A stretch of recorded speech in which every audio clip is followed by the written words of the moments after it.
Olá, meus queridos web espectadores, ouvintes e demais seres humanos de plantão em busca da sétima arte. Sejam muito bem-vindos ao Sétimo Sentido, que sim será um podcast que aparentemente terá uma introdução diferente. Todas as semanas, eu sou Pedro Santana, talvez você me conheça do canal Abaixo da Crítica. Estou aqui mais uma vez com meu querido Lucas Ribeiro. Você provavelmente não me conhece, mas é isso aí. Claro que conhece, eles já viram 2 episódios. Tem, realmente. Já tem o seu fã-clube, já tem aquela camisa, né, que o pessoal do fã-clube fez, né? Que é, imagina o Robert De Niro, imagina o Robert Downey Jr. É como se o Robert Downey Jr. tivesse feito Homem de Ferro e voltado a cheirar cocaína. Flashback. Eu queria saber a sua opinião sobre M. Night Shyamalan em 2 minutos ou menos, por favor. Bom, M. Night Shyamalan é seguinte, eu tendo a prezar muito por gente que tem algum tipo de consistência na qualidade, e ele se provou que não. Herege. Né, exatamente. Ele começou bem pra caralho, inclusive, provavelmente o melhor filme dele, pra mim, é o Corpo Fechado. Tem que rever o Sexto Sentido, que faz muito tempo, o Corpo Fechado eu acho incrível. Fez um caminhão de cocô depois disso, e logo em seguida, assim, o Split foi um filme que eu saí dele, assim, ele conseguiu fazer o que ele queria pra mim. Eu saí de cabeça explodida, eu fiquei pensando nesse filme há muito tempo, porque, assim, ele é um bom filme, não é uma obra-prima do thriller, mas eu acho que é um thriller muito bem executado. O Glass deu errado, né? Eu saí impressionado quando eu vi o Glass assim, eu falei, como ele me chama lá? Eu tinha tudo pra fazer um comeback. Sabe o que parece? É como se o Robert Downey Jr. tivesse feito o Homem de Ferro e logo em seguida ele tivesse voltado a tirar cocaína. Esse é o nível. End of Flashback. Essa é uma camisa muito bonita, inclusive agradeço a arte do fã que fez, que eu não sei o seu nome porque você não existe ainda, então é aquele negócio, né, futuro do passado, meio dark. Muitas timelines. Então vamos tentar mentalizar essa arte. Não foi dirigido pelo Christopher Nolan. Qual filme não foi dirigido pelo Christopher Nolan? Esse podcast não foi dirigido pelo Christopher Nolan. Não, foi dirigido, apesar da lógica cronológica um pouco confusa. Mas enfim, então estamos aqui em mais um Sétimo Sentido, um podcast que tem um nome que é um trocadilho semi-infame com M. Night Shyamalan, mas é para conversar por longas durações, por longos períodos, melhor dizendo, sobre a sétima arte. E hoje, qual é o nosso quadro, Lucas, que temos? Bom, o nosso quadro, mais uma vez, é o Cinemnésia.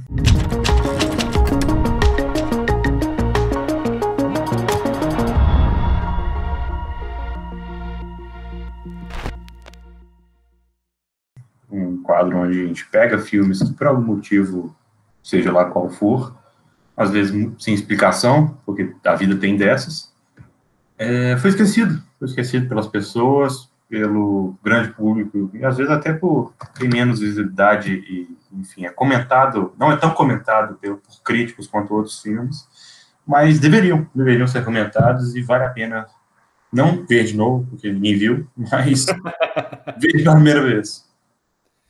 Maravilha. Então, Cinemnésia é basicamente um quadro em que eu indico um filme que o Lucas nunca viu, o Lucas me indica um filme que eu nunca vi, porque a gente acredita que vocês, aí, web espectadores, deveriam ver esses filmes se vocês nunca viram. Eu tenho certeza que se vocês já viram, você está assim, caralho, finalmente alguém falando desse filme. Entendo muito essa sensação. Então, hoje, no Cinemnésia, temos aí filmes desconhecidos que marcaram o final da carreira de grandes diretores. São eles aí, Sidney Lumet, com o filme Before the Devil Knows You're Dead, e... Eu sempre confundo com o irmão dele, que é o Joseph. Eu não era o Joseph Mankiewicz? Tinha quase certeza que era Joseph Mankiewicz. Não. O Joseph é Joseph Mankiewicz, você está se duvidando à toa, Lucas. Joseph Mankiewicz dirigiu filmes como All About Eve, o Sidney Lumet que dirigiu... calma, que é essa tatuagem aqui. 12 Homens e uma Sentença. E o filme do Joseph Mankiewicz não é All About Eve, evidentemente, que foi um filme de grande aclame, mas sim...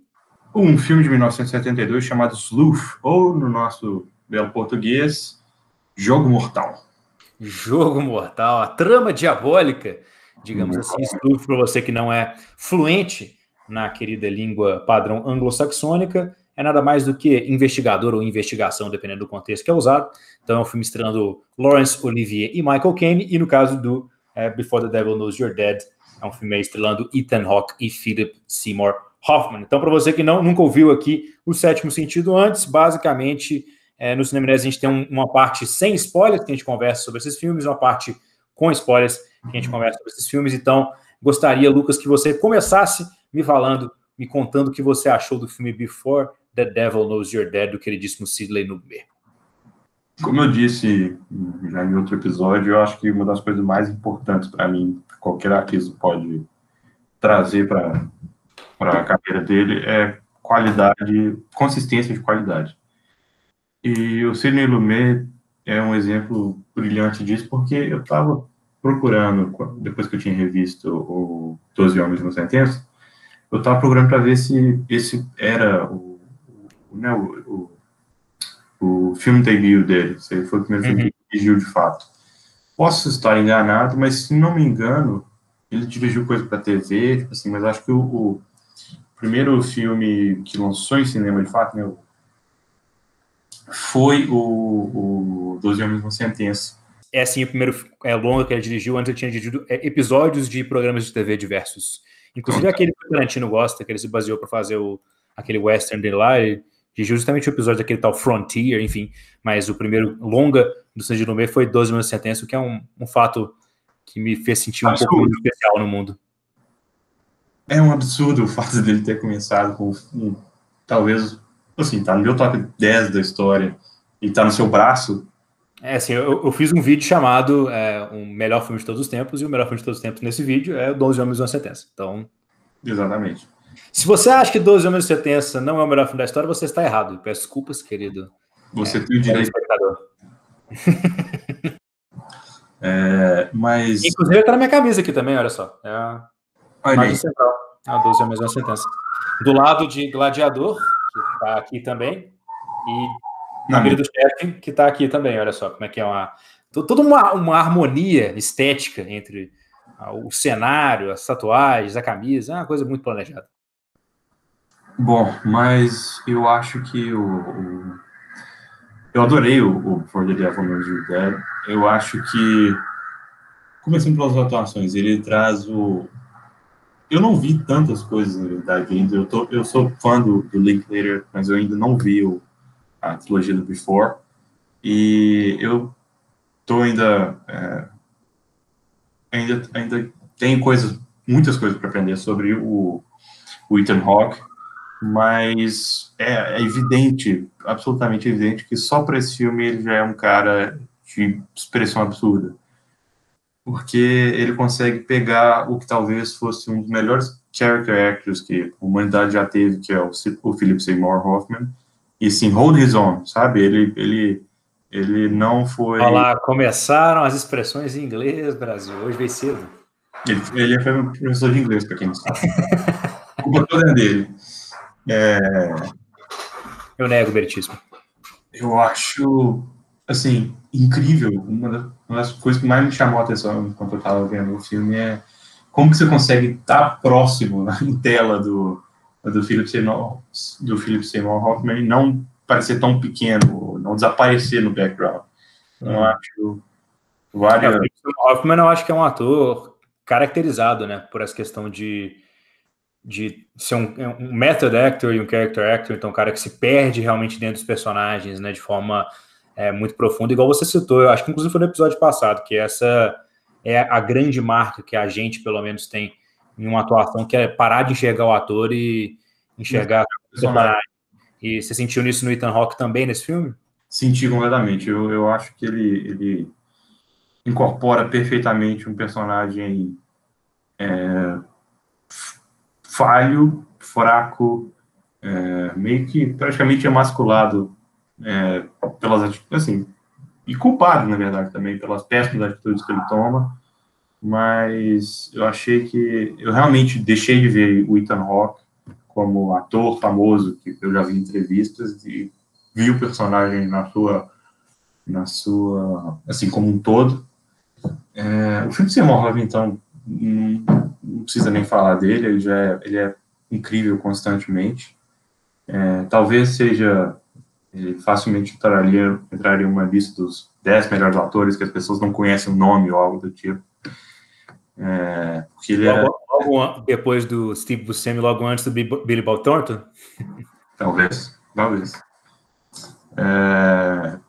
O Albert Finney, para quem não conhece também, ele... Excelente. Ele era incrível, morreu também não faz muito tempo. Assim como o Philip Seymour Hoffman, infelizmente, também veio a falecer alguns anos atrás. Também incrível, para quem gosta muito da trilogia do Bourne, ele era o cara que está por trás do cara, basicamente. A Marisa Tomei também está incrível, assim como... Marisa Tomei, para quem não sabe, é a nova Tia May. A tia, na verdade, ela é a Tia May mais nova da história do cinema que a gente já teve, mas ela também tá incrível. Ela, se você provavelmente já deve ter visto os últimos filmes do Homem-Aranha, se você comparar a Marisa também nesses filmes com a Marvel, por mais que ela não tenha tanto tempo de tela, é absurdo como que ela consegue encapsular uma personagem que não é necessariamente fria, porque ela se importa até um certo... Assim, é claro, na verdade, que ela se importa com o marido dela, que é o Philip Seymour Hoffman. Isso não é spoiler, isso é a primeira cena do filme. E ela consegue trazer esse sentimento muito latente para o filme. Ela não vira um plot device ou nada do tipo. Assim, tá todo mundo incrível, a verdade é essa. O Sidney Lumet, direção incrivelmente competente, né? Não teria mais o que ser dito em relação a isso. A estrutura do filme, na questão de... Para quem não sabe, o filme, ele brinca um pouco com a estrutura. Eu não vou dar spoilers em relação a isso, mas ele brinca um pouco com a estrutura. E é feito de maneira assim, magistral, de forma que você vai instigando cada vez mais isso. O filme vai te prendendo à medida que ele vai te dando mais informações sobre quem são aqueles personagens e como eles chegaram até ali. Então, é incrível. Assim, o Before the Devil Knows You're Dead, que vem parece uma frase comum, acho que irlandesa, talvez. Não lembro a origem certa da frase, mas é um ditado irlandês que eles usam em brindes, né? Que é... May you be in hell may you be in heaven for an hour before the devil knows you're dead. É um negócio nesse sentido. Irlandeses são bons de brinde, né? Sim. É um dos principais legais que eu já tenho na minha vida. Mas... é tão legal quando você começa a comparar a temática do filme com esse brinde, né, que dá título ao longa. E é incrível, assim, se tudo que eu disse aqui não foi suficiente para você decidir ver, então eu abri o espaço para o Pedro aqui, porque você deve ver esse filme. Esse filme é engraçado porque eu cheguei nele a partir de uma obsessão mediana com o Sidney Lumet, né, evidente, porque eu já contei essa história algumas vezes no meu canal, mas basicamente o 12 Homens e uma Sentença foi o filme que me fez perder o preconceito com filmes em preto e branco, né? Ele mudou minha visão radicalmente sobre o que era o cinema e qual era o impacto do meio visual em si no cinema. Inclusive isso depois foi até aplicável para filmes animados, né? Porque hoje eu enxergo filmes animados como sendo uma forma e não um gênero. E eu acho que filme preto e branco eu tinha esse mesmo preconceito, né? Eu meio que fazia igual as pessoas gostam de fazer filmes animados com filme preto e branco. Não, aqueles filmes velhos, com os galera fazer um sotaque transatlântico meio esquisito e nada a ver. Mas não, pode ser muito mais do que isso, pode ser visceral, pode ser verdadeiro e pode ser atual, mesmo ter sido feito em 1957. E 50 anos depois, exato, e 50 anos depois, eu acho engraçado que o Before the Devil Knows You're Dead, ou Antes que o Diabo Saiba que Você Está Morto, é um filme que tem uma semelhança grande com o 12 Homens e uma Sentença na questão de diálogo, né? Porque o Sidney Lumet, assim como o Joseph Mankiewicz, que eu já citei anteriormente, mas acho que a gente vai elaborar mais em cima disso, Luce especialmente, era um diretor que tinha aproximação muito grande da questão do roteiro, do diálogo. Era um diretor que era muito, muito, muito, muito conhecido por ser extremamente metódico nos seus ensaios. Então, assim, ele ensaiava com os atores inúmeras vezes ali o filme inteiro, basicamente, antes deles começarem a gravar, como se fosse fazer uma peça de teatro. Então, quando os atores eles chegam para gravar o filme, depois de 2, 3 semanas de ensaio, já tendo ali vivido na pele de seus personagens por algum tempo, eles trazem um ar muito mais verossímil, né?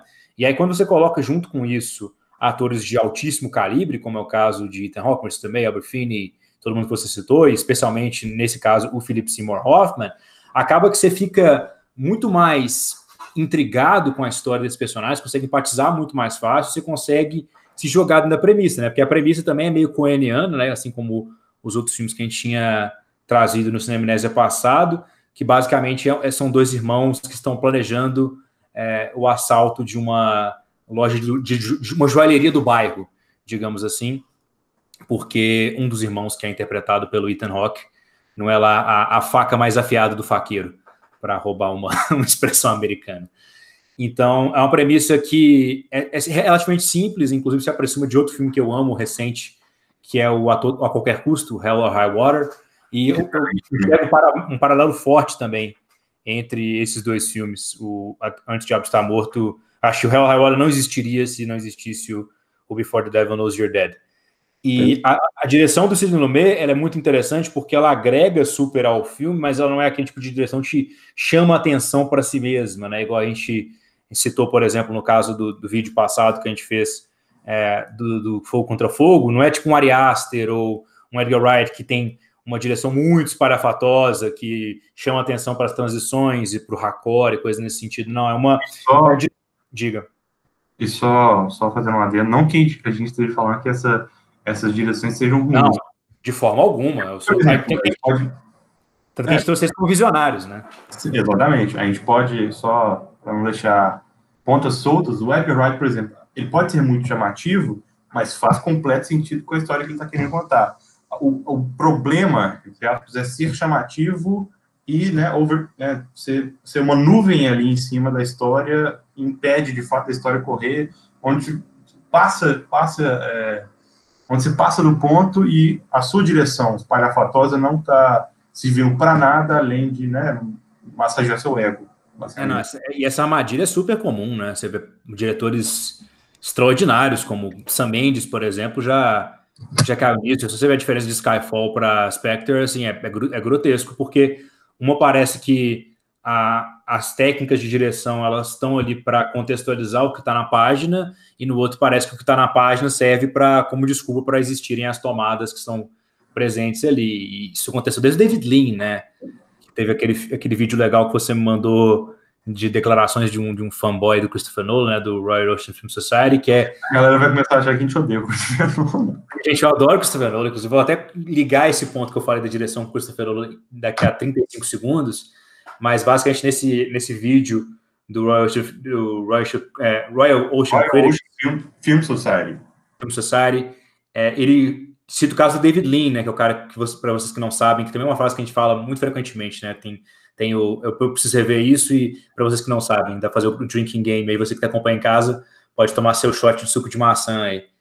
Mas ele tem um problema com gigantismo, né, então ele chega no ápice da sua carreira, que é Lawrence of Arabia, aí depois ele faz Doutor Zhivago, depois ele faz outros filmes que são bem menos aclamados, porque eles focam no espetáculo pelo espetáculo, né, e o Christopher Nolan é meio que acusado disso, até porque, no caso do Nolan antigo, Nolan raiz, que tem lá o Memento, que tem o Insônia, até mesmo o Prestige, que também é um dos meus filmes favoritos, são um dos poucos filmes que eu dei nota 10 da minha vida, são direções mais funcionais, né, que se aproximam mais do que o Joseph Mankiewicz faz, eu sempre falo Mankiewicz, que se aproxima mais do que o Sidney Lumet faz, que é uma direção funcional, prática, uma direção ensinada nas escolas de cinema, sabe, aquele negócio, ninguém nunca errou fazendo...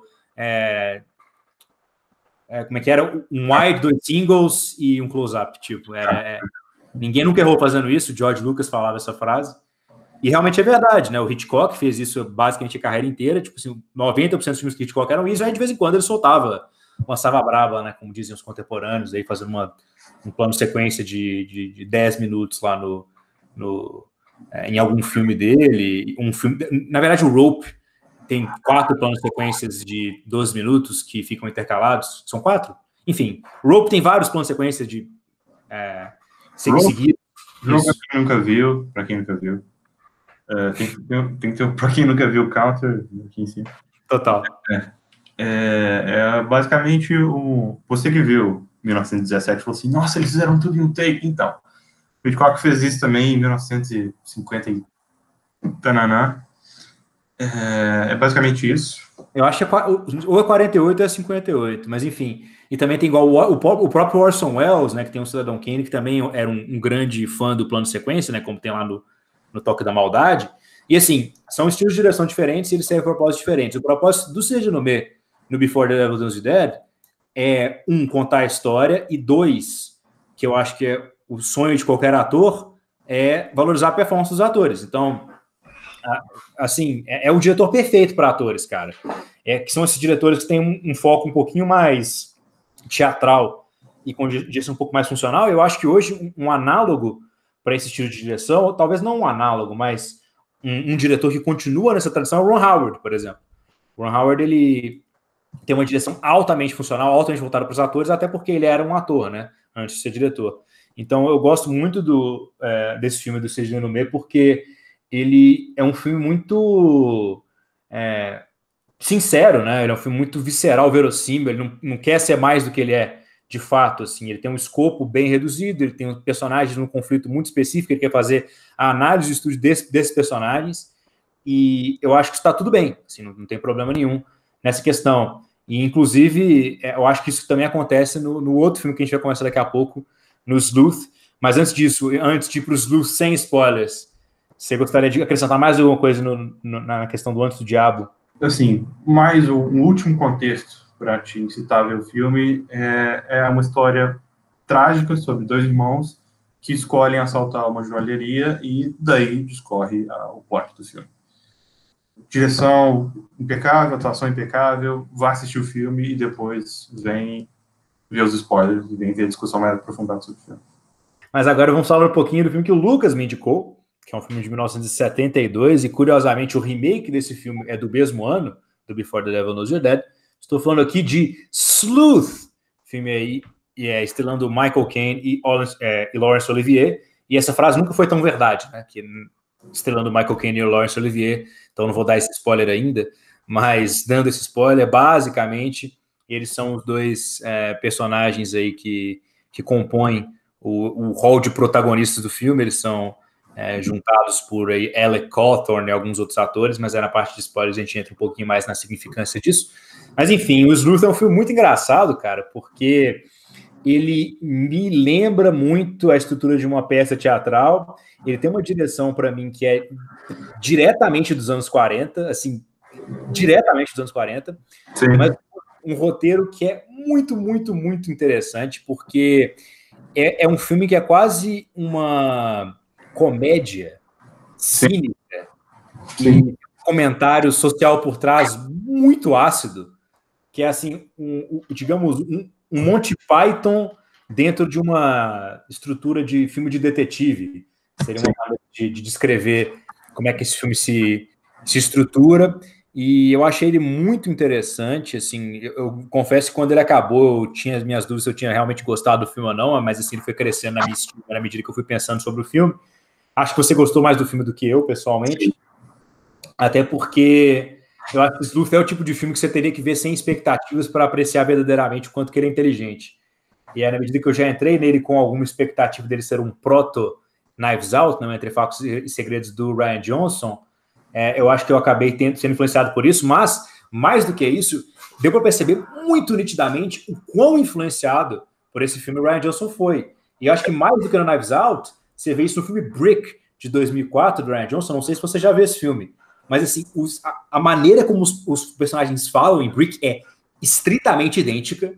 Eu tava vendo o Joseph Gordon-Levitt entrando numa portinha e começando a participar da conversa com o Laurence Olivier, porque era idêntico, assim, esses diálogos muito rápidos, cheios de wit, né, que os americanos e os britânicos chamam, que basicamente é aquele ponto de observações inteligentinhas e sarcásticas, assim. É um diálogo rico em pequenas frases de efeito ou tiradas. Tiradas, cheio de tiradas, exatamente. Então, assim, muito legal. É um filme que realmente eu não sei por que ele não é mais conhecido, porque o Joseph Mankiewicz é um diretor super renomado, mas especialmente ele é um roteirista super renomado, e a galera tende a gostar de diretores que também são grandes roteiristas, mas super aproveitei essa indicação aí. Acho que ele mostra... Ele é um filme, apesar de desconhecido largamente, ele parece ter sido muito impactante em vários aspectos, especialmente na carreira do Rian Johnson, que é um cara que eu gosto pra caramba. Assim, eu sei que muita gente odeia o episódio 8 de Star Wars, vocês também estão errados, eu peço desculpas, mas em geral eu gostei pra caramba de Sleuth, Lucas. É complicado a gente achar um filme, assim, tem vários clássicos, na verdade, que a gente escutou a vida inteira que a gente deve ver, né? Quem nunca ouviu falou assim, você gosta de cinema? Você tem que ver Casablanca, você tem que ver, sei lá, tem que ver O Poderoso Chefão, que é do mesmo ano, inclusive, do Sleuth. E tem os filmes, obviamente, mais contemporâneos, que a gente acompanha o trailer, acompanha o bastidor, acompanha a fofoca. E é interessante a gente pegar um filme antigo, assim, pelo menos a minha experiência com o filme foi essa. Pegar um filme antigo no qual a gente ouviu falar bem, porém não sabe muito o que esperar. Eu sabia qual que era a premissa. Como é que encontrou esse filme, diga-se de passagem, Lucas? Bom, eu não tô com o livro aqui, mas eu tenho uma das versões do 1001 Filmes para ver antes de morrer. Eu já tinha passado, na verdade, assim, eu gosto muito de thrillers, eu gosto muito de histórias de detetive, de whodunit, né, que é basicamente o gênero de assassinato. A gente fica o filme inteiro descobrindo. Não que o Sleuth seja isso exatamente, mas desse tipo de história me interessa muito. Aquele negócio meio Agatha Christie, né? Exatamente. São histórias que sempre me cativaram, assim, e o Sleuth, eu já tinha passado por ele folheando o livro e parecia ser algo nessa linha. E foi aquele filme que falou assim, eu tenho que ver isso aqui. Mas foi indo, e eu tô provavelmente há 2 anos aí, tava na minha fila. Um dia eu falei assim, vou assistir o Sleuth. E ele me capturou de uma forma que assim, tudo funcionou no sentido nos aspectos técnicos, né? A direção do Mankiewicz, por mais que ela não seja chamativa demais, ela funciona incrivelmente bem. Não é nada, assim, minimalista. Lembrei, inclusive, o Robert Eggers, tá? Sim. Aquelas tomadas de crua que vão dando zoom out, aí depois corta do nada por uma figura inanimada, que você fala assim, peraí, esse negócio é amaldiçoado? Eu fiquei, o tempo inteiro, esse fantoche é amaldiçoado. Esse cara é amaldiçoado. Claramente é amaldiçoado. Eu não sei como é que ele conseguia dormir naquela casa, inclusive, mas... bom, o Sleuth, ele, assim, a direção do Mankiewicz, ela não é, de novo, exagerada ao ponto de ser algo que distrai ou destoe do filme, e ela não é minimalista o suficiente para ser, assim, não ser algo notável, funciona excelentemente bem, mas o brilho total desse filme é Michael Caine, Laurence Olivier Michael Caine. Como é que é? Michael Caine. Michael Caine. Assim... Inclusive, é um sotaque menos Michael Cainesco, e isso eu achei engraçado, que isso foi um ponto explorado no filme, né? Mas eu vou chegar nisso na parte dos spoilers. Nós vamos chegar lá, tem muita coisa para falar do Sleuth. Eu acho que isso talvez seja o melhor indicativo que você deve ver esse filme, porque a gente podia ficar anos, eu acho que por mim pelo menos, falando do Sleuth de pouquinho em pouquinho. Você lembra dessa parte? Você lembra dessa parte? E para você que assistiu Knives Out ano passado, do Rian Johnson, eu acho que eu não vou inflar demais, porque a expectativa é importante, como o Pedro já falou, mas eu acho que se você está procurando um filme interessante nesse sentido de thrillers e enfim, histórias de detetive, esse talvez é um filme que brinca também com a metalinguagem do gênero, assim como o Knives Out faz. Super. Porém, eu acho que ele é ainda mais interessante para mim que o Knives Out. E olha que eu gostei muito do Knives Out. Achei o Knives Out incrível.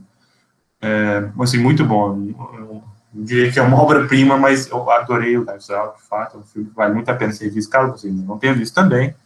Mas, assim, dá para fazer uma sessão detetive, assim, fácil com os dois. Mais vários filmes de detetive, da Ponta Clua aí nessa história também. Mas é engraçado que muitas vezes a gente se pega assistindo, né, mas a gente se acostuma com tropes e clichês de gêneros e a gente chega na metade, no midpoint do filme, na metade do segundo ato, falando assim, putz, eu já sei como é que vai terminar esse filme. O Sleuth, ele chegou na...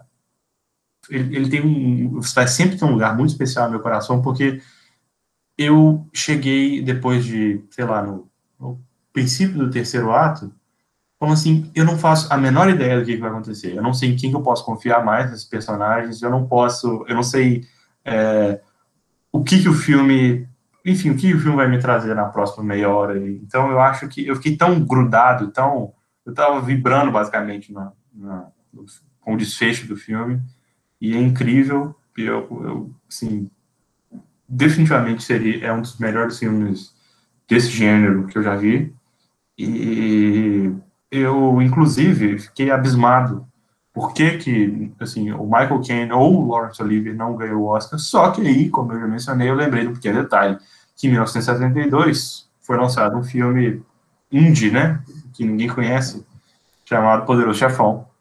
No Poderoso Chefão tinha um cara chamado Marlon Brando que ganhou o Oscar. Então, eu até cheguei a You pensar... come to my daughter's wife.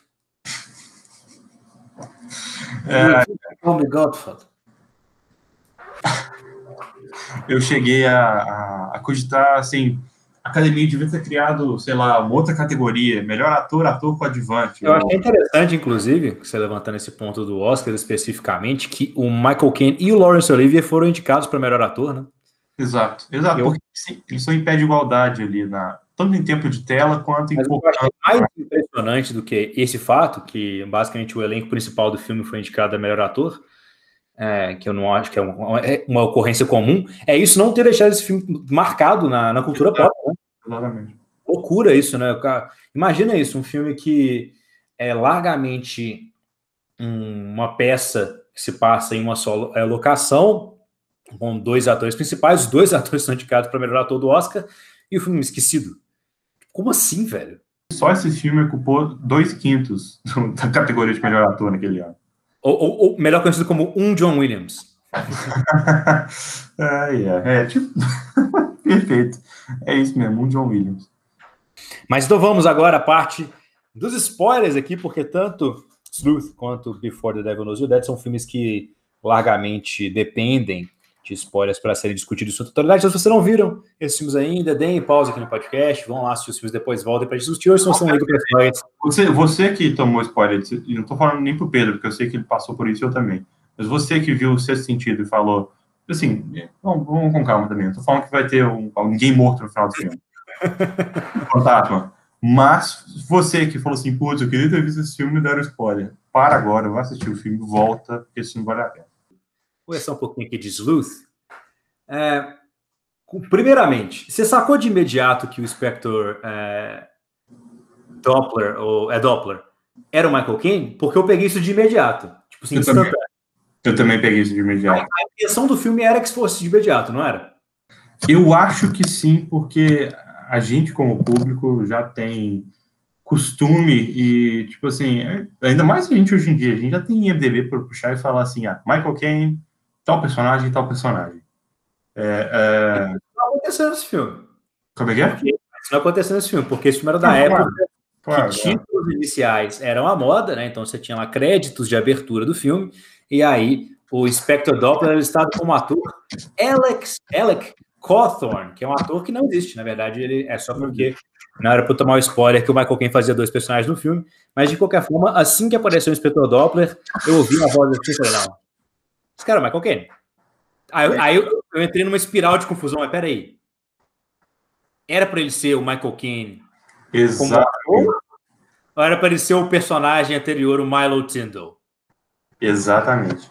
E assim, eu acho que essa decisão funciona mesmo sendo aparente que é a mesma pessoa, que é o mesmo ator, porque o Michael Caine foi o personagem que no começo da história, assim, por alguns momentos entrou em embate com o personagem do Laurence Olivier sobre como que nas novelas, né, nos romances dele, na verdade, ele sempre tratava a polícia como, assim, não descartável, mas burra e enfim, pouco eficiente. Então, o fato desse personagem retornar à história... O foil, né, como dizem os americanos, né, digamos igual, é o Dedé do rolê, né, então pro Didi ser engraçado tem o Dedé, no caso, pro detetive lá criado pelo autor Andrew, o St. John Lord Merridew, ficar mais inteligente, a polícia precisava ficar em comparação mais burra, então ele sempre tratava nas suas novelas o St. John Lord Merridew como sendo um gênio e a polícia como sendo um bando de trapalhões, digamos assim. Exato. E é uma escolha excelente, eu acho. Fazer o personagem, ou melhor, assim, né, traçar um paralelo do mesmo ator, fazendo ambos personagens, porque ele, né, funciona perfeitamente como um setup, ele funciona perfeitamente como uma ironia do destino de que agora a pessoa que, assim, o tipo de pessoa que ele mais desprezou em toda a literatura dele veio botar ele contra a parede e fazer ele, né, passar perrengue. Eu acho que funciona, mesmo dando para ver que é o Michael Caine, eu consigo entender, eu consigo ter suspensão de descrença. Na minha opinião, eu vou entrar em uma leve discordância com você, eu acho que é proposital eles darem a entender que o Michael Caine é o Inspector Doppler também, para ter dois efeitos diferentes. O primeiro efeito é justamente esse que você está citando, do Andrew achar, não, que esse é um policial, mas esse cara é um idiota, eu vou brincar com ele também. Assim como ele estava fazendo com o próprio Milo Tindolini no início do filme. E o segundo efeito é você ficar nessa dúvida, que eu pessoalmente fiquei, não sei se isso também seria um narcisismo meu, mas a dúvida que eu fiquei de esse é o mesmo personagem ou é só o mesmo ator? Exato. Assim, eu cheguei nessa percepção também assistindo o filme, falei assim, será que o filme quer que eu saiba que o Michael Caine é o mesmo, né, a pessoa se passando por um policial, ou se isso é basicamente uma ironia do destino, né? Mas, assim, se você for olhar sobre a perspectiva do personagem do Laurence Olivier, eu acho que eu consigo ter suspensão de descrença para ele ter acreditado na narrativa que não era a mesma pessoa. Sim. Porque, assim, funciona para mim pela maneira como o inspetor chega, pela maneira como ele se comporta. Isso é, na verdade, mérito da atuação do Michael Caine, porque ele se transforma. Na primeira metade primeira metade, na verdade, não, porque o filme ele é tão teatral que ele realmente se divide fortemente. Ele tem 3 atos, né? Assim. Esse era um ótimo filme para você mostrar numa escola de cinema, mostrar como que é uma estrutura de 3 atos. Você mostra, é isso aqui. Sim. Ele, assim, no primeiro ato, basicamente, do filme... Mas, para te dar um ponto de credência aí, que eu até voltei para conferir isso depois, porque eu tinha ficado na dúvida, quando a morte do Milo acontece com 1h02 de filme, foi 2h18, então é meio perto do midway point mesmo. E aí, em sequência, tem uma micromontagem, e aí passa para a cena que o Laurence Olivier está comemorando. Aí eu fiquei na dúvida, peraí, mas teve um salto temporal aí? Aí eu fiquei nessa dúvida, eu voltei e falei, não, teve um salto temporal. Só que mesmo assim o filme não deixa claro, até depois, até no terceiro ato, quão grande salto temporal era, que na verdade ele era bem curto, na realidade, era de 2 dias. Sim. Eu, assim, no primeiro ato do filme, basicamente, eu senti que o Michael Caine estava muito bem, estava seguindo o papel dele, mas o Laurence Olivier estava arregaçando, estava, assim, tem uma expressão bem interessante que é chewing the scenery, né? Ele estava, assim, dominando a tela, basicamente, porque ele não só pelo design do personagem, que é incrivelmente espalhafatoso, mas ele estava...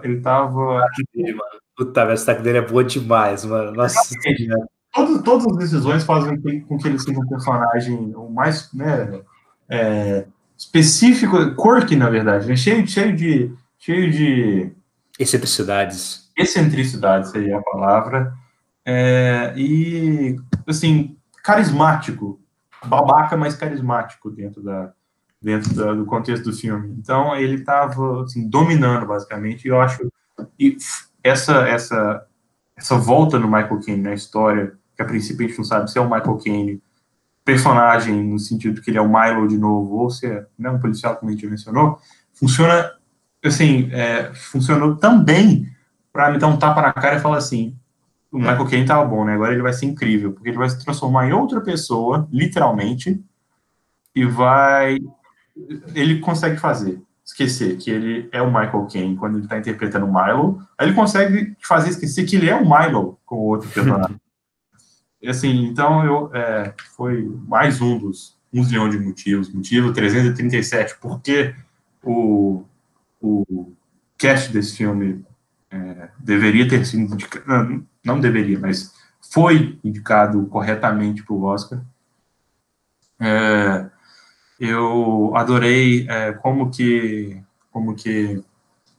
o comentário social tem um motivo no filme e não é nem, assim, é explícito, mas não é heavy-handed, não é tão jogado na cara. Não é marretado, como eu gosto de falar. Não é tão cansativo que fala assim, tá, esse é o tema do filme, eu já entendi, classes sociais, ok. Mas... Eu tenho certeza que o bom de um Rui é curtir esse filme aqui, hein? Provavelmente. Eu acho engraçado isso que, por exemplo, a galera, para quem não me acompanha, né, afinal você não tem a obrigação de me conhecer, eu sou um cara bem anti-ideologia, né, eu me identifico como libertário, mas é mais por exclusão, né, eu sou mais a filosofia de não enche meu saco, eu não enche o seu. Então, politicamente, eu costumo me alinhar em posições que geralmente ficariam irritadas com discussão de classe social em filmes, né? Então, posições que são economicamente, especialmente economicamente, né? Porque libertário basicamente é liberal nas duas pontas. Mas então, eu costumo me alinhar com situações de direita, e aí eu tenho outros amigos de direita que eles costumam criticar muito filmes que fazem isso, mas é porque a perspectiva deles é a partir de filmes como Network, como Platoon, Wall Street, a escola olivestoniana de mensagem de subtexto, que também até o Spike Lee de vez em quando cai nessa armadilha. Os melhores filmes do Spike Lee não tem isso, que eles conseguem integrar isso bem na narrativa, que eu acho que é o caso de Destacamento Blood, eu acho que é o caso de vários outros filmes do Spike Lee, até mesmo do próprio Do the Right Thing, que ele é mais ambíguo e tal, Malcolm X, mas que ele erra, por exemplo, no Infiltrado na Clã, na minha opinião, e eu acho que o Joseph Mankiewicz, ele nem chega perto da linha do limite disso. Tudo que ele joga da mensagem subtexto, ele joga de uma maneira tão condizente com os personagens, e a crítica, ela não diria nem que ela é secundária, ela é terciária. Eu acho que o secundário é mais estabelecer o conflito entre os personagens dentro da história do que necessariamente fazer um comentário mais largo em relação à sociedade como um todo. Então, por isso que eu achei o roteiro tão inteligente, porque você coloca lá dois personagens que são largamente imprevisíveis, né, porque eles estão se comunicando como ingleses, né, como eles próprios colocam. Ali o Laurence Olivier com um sotaque altamente espalhafatoso britânico, mas de vez em quando fazia umas caricaturas imitando japoneses e alemães e coisas desse sentido, um nobre aí excêntrico, e o Milo Tyndall, um cara do povão, um cockney, verdadeiramente, das ruas de Londres, que estava tentando se passar como um nobre, e isso e não é a mensagem do filme, né? Acaba que a mensagem, o conflito de classes, eu acho que ele não fica marretado, porque o subtexto do filme ele é verdadeiramente em relação ao ego, né? O filme é exatamente. Ele acaba se tornando aqueles personagens podem serem representantes de tais classes, e aquilo pode ser mais uma fonte de conflito para os dois, mas eles estão destacados das classes porque o ego, né, a vontade pessoal de cada um de se destacar, primeiro do Laurence Olivier, mostrando todo o desgosto que ele tem pelo Michael Caine e por quem ele é, de onde ele vem, e depois o Michael Caine, pela humilhação que o Laurence Olivier fez ele passar, o filme acaba sendo muito mais sobre enfim, o quão venenoso essas duas posições que vem justamente do ego dos dois personagens De fato é.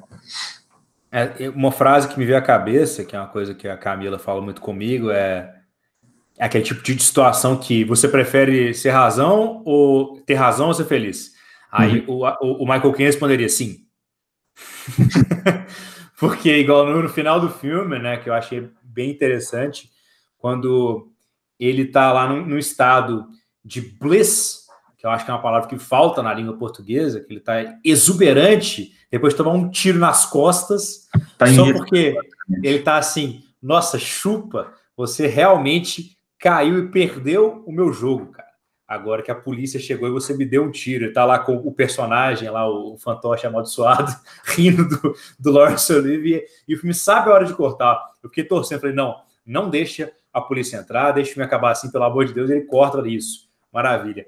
Porque encapsula muito a ideia, né, do que é a reviravolta do personagem do Michael Caine. E a cara de desespero que o Laurence Olivier faz quando ele vê que ele foi enganado, né, que a Thea não foi assassinada porcaria nenhuma, que o Milo, na verdade, conseguiu enganar o Laurence Olivier 2 vezes consecutivas e de forma cada vez mais grave, digamos assim, e é que ele realmente perde a compostura, né, ele que se considerava um cara moral, um cara íntegro, um cara nobre, né, acima de tudo, ele vai lá e comete o crime que ele tanto escreveu sobre, né, então eu achei muito bem construída essa rivalidade dos personagens e esse estudo do ego, né.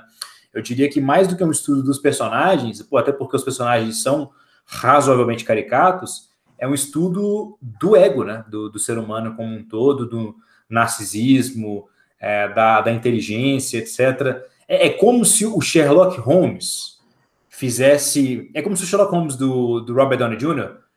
passasse uma tarde com o Sherlock Holmes do Benedict Cumberbatch, que são claramente 2 Sherlock Holmes muito diferentes, mas claramente são 2 caras extremamente capazes que entrariam nos nervos dos outros como nenhuma outra pessoa conseguiria. Então, eu fiquei até pensando se a intenção do Joseph Mankiewicz não era falar que o personagem era um só, que eram as 2 faces de uma mesma pessoa, porque, inclusive, isso entraria no ponto dos sotaques, né? Porque o Michael Caine, ele interpreta um personagem que é italiano, fala inglês com sotaque Cockney, depois de Received Pronunciation, né, que é o sotaque BBC English, e também um sotaque irlandês, quando ele faz o policial, e o Laurence Olivier faz um personagem que tem um sotaque de RP super, super puxado, né, que ele fala como se ele fosse an aristocrat from the British royalty, e fica imitando os caras alemães e japoneses, etc e tal.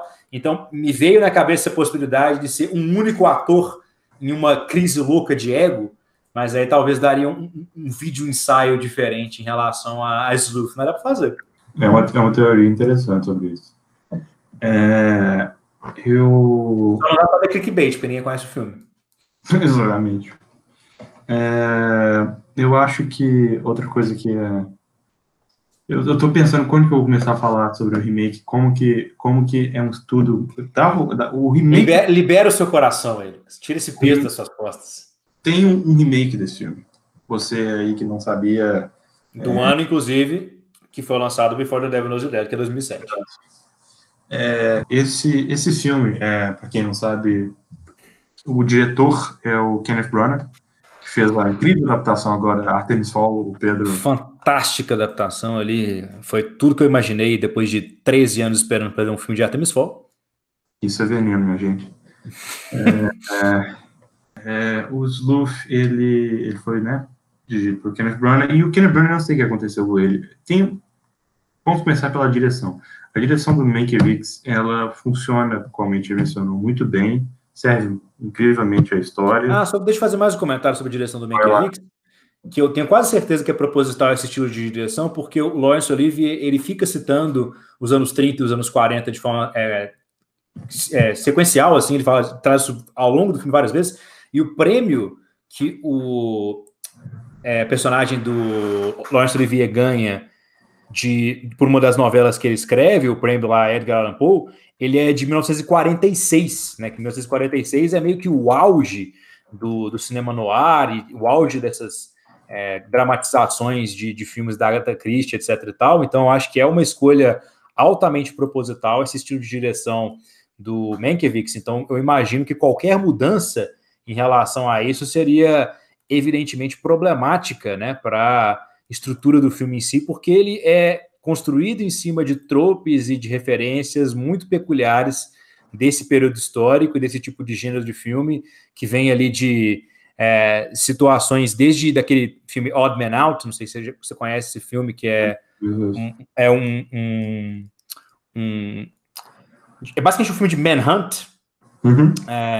Não é bem um filme noir, mas ele tem uma estrutura meio noir, do Carol Reed, e ele pega essa estrutura de filme noir, que já estava na sua, digamos, na sua fase final ali, né, digamos, na saturação do filme noir, e ele pega essa estrutura para colocar um roteiro de comédia ácido, né? Então, sem esse ingrediente, eu imagino que Sleuth seria um filme significativamente pior. Então, me fale as diferenças aí do glorioso remake do Kenneth Branagh, que também, por acaso, é um ator teatral. Exatamente. A direção do Mankiewicz, ela, na verdade, ela maximiza, não maximiza, mas deixa explícito o teor teatral. Porque o Sleuth é uma peça, para quem não sabe. É uma peça que foi adaptada, se não me engano, pela mesma pessoa para o cinema. Sim. E funciona excelentemente bem, porque a gente tem alguns sets específicos durante o filme que vão se repetindo, e é basicamente isso. Então, você consegue muito bem ver como aquilo pode ser transferido de uma mídia para outra facilmente. Mas na questão do Kenneth Branagh, eu não notei isso em questão de direção, não só nessa direção precisa e que complementa. Quem faz eu imagino que Kenneth Branagh seja o escritor. Quem faz o Milo no remake? Quem faz o Milo no remake é o Jude Law. E quem faz o personagem do Laurence Olivier é o Michael Caine, que na verdade agora retorna para o outro papel. Ah, é o Michael Caine que faz o? Puta, podia ter sido legal isso, hein? Podia ter sido incrível, mas foi uma bosta. Porra, velho. Não, agora eu fiquei triste, olha que eu nem vi. Você vê. Nossa, que ideia boa, velho. Pois é. Nossa, velho. Pois é. E, assim, a direção é tão... Assim, é arte, de novo. Nós vamos falar isso aqui 1 milhão de vezes ao longo do podcast, mas é algo subjetivo. E analisando a direção, muitas vezes você tenta entender qual que era o intuito, né, de quem estava comandando o filme. Nossa, eu tô com muito... Minha mente explodiu muito aqui, velho. Eu vou precisar até de me recompor. Não, eu achei que o Kenneth Branagh ia fazer o personagem do Laurence Olivier, porque ele gosta de fazer personagens excêntricos, ele gosta de se dirigir, ele fez isso lá no Assassinato dos Pés do Oriente. Falei, não, vai ser o que... Mas, nossa, é muito genial o seu Michael Caine que faz o personagem do Laurence Olivier. É triste, nossa. É triste. E assim, a direção do Kenneth Branagh, ela é estranha em alguns momentos, porque a impressão que eu tive assistindo os diálogos, né, voltando àquela questão de ninguém errou fazendo 2 singles, um master shot e alguns close-ups. O Kenneth Branagh, por exemplo, né, numa cena, pegando o paralelo da cena em que o Michael Caine, no de 72, volta como detetive, e no de 2007, o Jude Law volta como detetive.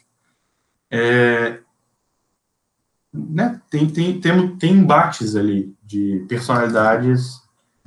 Durante esses embates, no Sleuth funciona muito bem, porque são 2 pessoas inteligentes que se complementam ali e que, assim, é uma discussão rica, porque o Michael Caine interpreta o personagem original como um detetive inteligente de fato.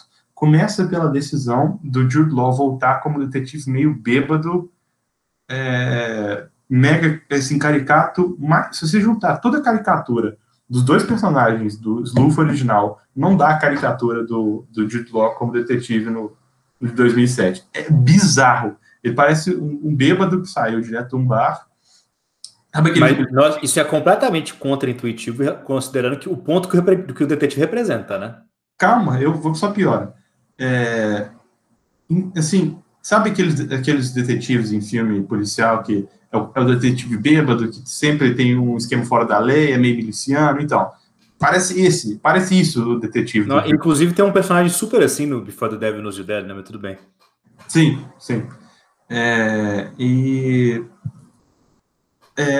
Nesse embate que não funciona tão bem pelo personagem do Jude Law ser um personagem asqueroso, mais do que interessante como o detetive de Michael Caine no original, a direção é muito bizarra. A impressão que eu tive foi que o Kenneth Branagh, né, estudou, fez o storyboard bonitinho, aí na hora que o cameraman dele estava gravando, de fato, né, estava comandando a câmera, ele esbarrou no cameraman, a câmera tem uma hora que é um close em um olho só, de cada personagem. Não faz sentido nenhum no contexto da cena, é uma decisão assim, de estilo bizarra, e isso é só para ilustrar o quão bizarro. Assim, eu falei que você não deveria ver, mas você deveria ver só pelo bizarro e para estudar o que faz uma adaptação ruim. Você citou o tamanho do filme original, que ele era muito longo, o remake dá uma picotada nele? Uma picotada não de 10 minutos, não de 15, não de 20, mas de 1 hora. Olha, que coisa maravilhosa! Pois é. Se você está querendo ver um filme curto e ruim, pode assistir os de 2007. Porque ele nem tem 90 minutos direito, ele tem 1 hora e 27 minutos, contando com crédito, que é rápido, assim, pelo fato de, né, serem só 2 personagens, de uma lista gigante de extra e outros atores coadjuvantes. Então é um filme, assim, vapt-vupt, bem rápido, e que, quando eu vi isso, né, quando eu estava assistindo, eu assisti Sleuth original em um dia e o remake no outro, para ter comparação, assim, um back-to-back, né? E foi engraçado quando eu dei play no Sleuth remake, porque a primeira coisa que eu notei, eu falei assim, não, esse filme deve estar errado, não é possível, eu devo ter pegado a versão 1 hora e 27, o original tem 2 horas e 27, como assim? Você vai tirar 1 hora do filme e vai fazer a história funcionar? Não no sentido de que seja impossível. Mas tem filmes que você entenderia isso, tem filmes que são lentos. Sim, o Sleuth original não é lento, os diálogos são tipo... Exatamente. E o Sleuth original não faz sentido cortar o que o remake corta, pelo fato de que várias coisas, como por exemplo, os diálogos de classe mais aprofundados do Sleuth original fazem parte da contextualização de quem são aqueles 2 personagens, vão dar motivos para o Laurence Olivier cometer o que ele comete, os atos que ele comete no filme, assim como vão dar motivo para o Michael Caine querer dar o payback, né, querer dar o troco nele, de fato, depois do filme. Toda a tomada, tipo assim, o filme começando mostrando quem é o personagem do Laurence Olivier, enquanto o Michael Caine basicamente percorre um labirinto, é interessante. Assim, todo o tempo que o Sleuth original toma, que não é arrastado para desenvolver os personagens e fazer com que aquele mundo sinta vivo, o Sleuth remake corta, basicamente. Tem muito pouca, de fato, caracterização para deixar aqueles personagens tão interessantes quanto era no original. É uma direção estranha. O Sleuth original, o Sleuth remake, ele tira um outro aspecto também que parece pecado, porque uma das coisas que o Knives Out, para quem assistiu, traz é um design de produção que te bota muito dentro daquele universo de mistério e investigação dos filmes da Agatha Christie. Inclusive, o Knives Out é engraçado porque eu achei que fosse um filme de época, muito pelo design de produção da casa e tal, assim, da roupa dos personagens, mas acabou que não é. E o Sleuth é um filme, né, mais velho, mas ele também traz esse design de produção da casa, da mansão, porque o filme se passa, obviamente, na mansão do personagem de Laurence Olivier. Ele traz esse design de produção muito espalhafatoso e casa perfeitamente bem, porque é quase opulento, eu diria. Exato. Todo esse que espalhafatoso da casa complementa o personagem do Laurence Olivier, faz com que aquele, né, set seja basicamente, ironicamente, sirva como o background perfeito para uma história de investigação, que acaba se tornando o sleuth, serve como... assim, eu diria que, na verdade, a maior virtude desse design de produção do sleuth, que é bem rico em detalhes e nos diferentes ambientes da casa, é justamente dar o ar de quem é aquele personagem do Laurence Olivier e contextualizar bem o do design de produção. Você uma coisa. Você viu que esse filme tem uma red herring literal? Não. Para você que não sabe, vou ter que usar esse meme até ele ficar, né, completamente enfadonho, mas enfim. Red herring é uma pistazinha que você coloca no roteiro, dando referência a uma ação que ocorrerá no futuro. No original, o Michael Caine, toda hora que ele vai enganar o Laurence Olivier, ele tá manipulando alguma coisa vermelha. Então ele pega um casaco, tem uma fantasia inteira vermelha, um casaco com um chapéu, etc e tal, que ele coloca num coat hanger lá, né, num cabideiro, digamos assim, que ele mostra que ele tá falando mentira. Ele tá mentindo fazendo isso, tipo, literalmente. Então, eu acho a utilização da mise-en-scène é maravilhosa, velho, sério mesmo. Enfim, o Sleuth de 2007 pega todo um design de produção magnífico que complementa a história, que faz com que o ambiente se sinta vivo, contextualiza quem é o personagem, pega isso e traz a casa, a mansão mais fria possível, até na paleta de cores. Assim, é literalmente, sabe aquelas mansões minimalistas que parece que não tem nada? Tudo são ângulos retos e aquela casa fria, de fato, é isso, traz isso. Para um personagem que ainda assim é um escritor de né, romances policiais, investigação, e o fato de ser frio não agrega em nada para quem é o personagem do Michael Caine, só tem a ver, entre aspas, porque o Michael Caine não é um personagem tão interessante no Sleuth Remake. Então os dois são frios, digamos assim. Mas é isso, os dois acabam sendo mais sem graça, sem sal do que qualquer outra coisa. Isso é um aspecto que eu acho que perdeu absurdamente. Não tem a questão do boneco, que é interessante, tanto para a questão do plot, mas quanto, enfim, para o humor quase que sádico que o Sleuth original traz. Tem uns plot points no Sleuth Remake que talvez seja uma das coisas mais bizarras que o remake traz, uma das piores coisas, porque eu mencionei que na virada do terceiro ato, basicamente, eu não sabia o que ia acontecer no Sleuth original. Eu estava completamente preso, eu estava na ponta da cadeira, literalmente, assistindo aquele filme maravilhado, assim, querendo devorar o resto do filme para saber o que ia acontecer.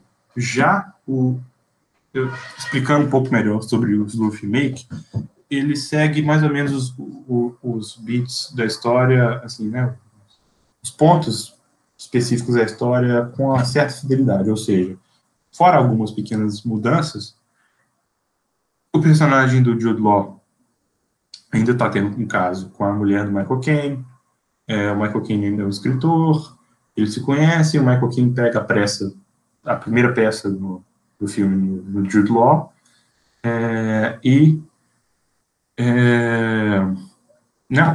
ocorre a virada, e assim começa o segundo ato, o Jude Law volta com esse detetive bêbado que eu mencionei, que é uma das escolhas mais, enfim, horríveis que o filme fez. Só que a virada para o terceiro ato, sempre você quer tentar adivinhar qual é a virada para o terceiro ato, na hora que... Porque, assim, o Michael Caine no Sleuth original, ele vai um passo além, né? Ele fala, eu te peguei, e na cabeça dele ele tá falando assim, agora eu vou fazer a minha masterpiece, né? Eu vou te quebrar por completo. O que acontece depois que o Jude Law se mostra ser o detetive? Você quer tentar adivinhar? Assim, você está me falando que o filme tem 1 hora a menos, eu ameaço a dizer que o filme acaba e o Michael Caine mata ele. O Michael Caine acaba dando um tiro nele, matando ele no final do filme. Esse é o ponto final. Talvez o filme cortasse o terceiro ato inteiro, assim, o negócio todo da teia, do... Assim, eu realmente foi uma das decisões mais bizarras. Não pelo conteúdo da decisão, mas porque em nenhum momento fez sentido para quem eram aqueles personagens e não teve setup nenhum. A virada do terceiro ato foi o seguinte, parece, sei lá, como se eu quisesse, eu falo assim, eu vou refazer você sentido, só que ao invés do, né, eu vou mudar o plot twist, que ao invés do Bruce Willis estar morto, o Bruce Willis nunca existiu e ele era um alienígena. É nesse A virada que o Sleuth Remake traz é que depois que o Jude Law se mostra enfim, o algoz original vestido de policial, ele começa a dissecar basicamente o relacionamento do Jude Law e do Michael Caine, onde o Michael Caine começa a dar em cima do Jude Law. Você não me ouviu errado. Ele começa assim, e pelo que eu lembro do filme, eu revi não faz tanto tempo, eu não vi pela primeira vez faz tanto tempo assim, essa carência, eu fiquei com o rosto distorcido assistindo o filme, porque eu tava tentando muito entender da onde veio isso, porque bons plot twists... Não, você falou que eles cortaram a caracterização. Cortaram, exatamente. E apesar deles cortarem a caracterização, o twist é um romance entre os protagonistas? Assim, o que dá a entender pela história, eu pelo menos lembro de ter entendido isso, eu até fiquei procurando assim, será que o Michael Caine tá querendo zoar o Jude Law, assim, tentar convencer ele que ele tá afim dele? Porque, basicamente, a desculpa esfarrapada que o filme dá pra isso é o Michael Caine viu o quão espirituoso o personagem, na verdade, do Jude Law era e começou a oferecer para eles ficarem juntos, morarem juntos, ele era um homem rico, ele ia bancar ele para a vida. Exatamente, não faz sentido nenhum. Gente. E de novo... E não tem o terceiro ato dele convencendo que ele matou a mulher? Não tem. Olha, então eu acertei. Não tem. Porque não era possível, tinha que cortar alguma coisa de substância. E no caso ele tirou a substância e colocou um twist raso, porque não tem twist, ele tirou da bunda, a verdade é essa. Nossa, mas tipo assim, o negócio é que o filme não funciona sem o terceiro ato, não. Mas assim, longe, porque o terceiro ato é o famoso straw that broke the camel's back, né? Então, é a gota que transbordou o copo d'água. Claramente. Então, sem isso, você vai ter um copo d'água. Exatamente. A história acaba porque o Jude Law basicamente finge que tá... Ele é um ator, na verdade. O Jude Law, no remake, uma das mudanças foi que ao invés de ter um cabeleireiro como o Michael Caine era no original, o personagem do Jude Law agora é um ator que faz uns bicos de cabeleireiro, se não estou enganado. E como ele era um ator, ele usou da atuação dele para fingir que estava aceitando o convite do Michael Caine, só que depois eles põem ele e falam assim, você é só um velho tarado, sei lá, eu vou contar isso para sua mulher, pode ficar com ela. E aí, depois que o Jude Law joga isso na cara do Michael Caine vai dar o tiro nele e é isso. E termina com a mulher dele voltando para casa. Gente, que escolha estranha. É bizarro. E, de novo, assim, para não falar que eu tô sendo polêmico aqui, para falar que eu tô falando que a escolha é ruim porque houve um romance. Olha que você vai ser cancelado, Lucas. A verdade é que todo mundo tá um passo de ser cancelado. Mas não tem nada a ver com, de fato, os dois personagens, poder haver uma relação entre os dois personagens. A diferença é que o filme nunca trouxe isso. Então... eu vou falar uma coisa que com certeza você pode usar como clipe também. É a mesma coisa que, né, a gente passou o Nova Esperança inteiro vendo o desenvolvimento do relacionamento do Luke com o Han Solo, e no final o Han Solo começa a dar em cima do Luke. Não faz sentido nenhum, porque isso nunca foi, né, ninguém nunca trouxe isso para a trama, isso não faz sentido temático, isso não faz Então, a grande verdade é que o Kenneth Branagh foi lá e escreveu um fanfic de Sleuth, né? Ele escreveu um fanfic de Sleuth pra falar assim, olha, ele deve ter escrito isso falando assim, putz, a galera não vai esperar, eu mudei o final de um filme... É um ponto tão contundente, né, em questão da humilhação do personagem do Laurence Olivier, que ele se apresenta como o vigoroso, o atleta olímpico do sexo, sei lá o quê, e aí, quando o Michael Caine ele revela que ele teve relações amorosas com a amante do personagem do Laurence Olivier antes de matá-la, e que ela revelou que, na verdade, era quase impotente, sei lá o quê, sei lá o quê, sei lá o quê, e ele joga esses jabs seguidos em relação à masculinidade, ao ego do cara, e aí beleza, se você usasse de alguma forma para justificar que não, na verdade, isso tudo era porque a amante dele era uma fachada, poderia funcionar. Mas você vai cortar o terceiro ato inteiro, como é que você faz isso? Esse é um filme que eu acho que deve ser... Dois filmes que eu brinquei antes, falando que não vale a pena ser visto, mas eu acho que é um estudo interessantíssimo de assim, né, dois longas que beberam da mesma fonte e trouxeram coisas absurdamente diferentes em questão de qualidade e tudo mais. Mas considerando que eles bebem da mesma fonte, pelo menos o Michael Caine faz o sotaque do Laurence Olivier ou ele faz o sotaque do Michael Caine mesmo e foda-se? Assim, de novo, eu deletei algumas partes desse filme da minha mente, então broxante que foi a experiência de ver os dois juntos para mim, mas não teve absolutamente nada de memorável na performance do Michael Caine e do Jude Law. O Jude Law, na verdade, fez... Coitado, vamos jogar ele no fogo assim, não. Talvez tenha sido questão de direção mesmo, que já não foi grandes coisas nesse filme, mas é bizarro. Eu não sei quem que tomou a decisão, falou assim, acho que essa foi uma boa decisão para esse personagem do Jude Law, então eu não posso culpar o Michael Caine, porque ele estava na mesma cesta do Jude Law.